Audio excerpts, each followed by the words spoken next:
میری لکھی ایک آزاد نظم، عنوان ہے ایک جہان ممکنات۔ جوانی کی نشیلی بستیوں میں جھومتا،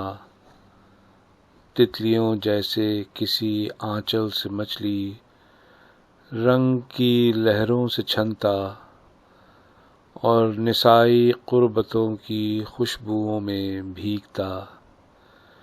ایک نگاہ کی نرم کرنوں میں جھلکتا، محرومیوں کے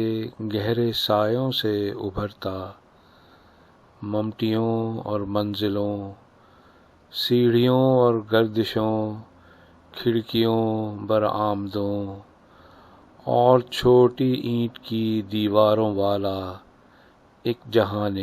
ممکنات، جو حوادث کے تھپیڑوں، وقت کے ریلے میں بہتی آندھیوں اور جھکڑوں سے آخرش مسمار ہے، اور اب تنہائیوں کی بالکونی پر میرے جسم کو چھوتی ہوئی اور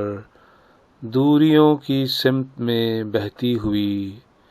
ایک ہوا ہے جو کہ دل سے برسرے پیکار ہے۔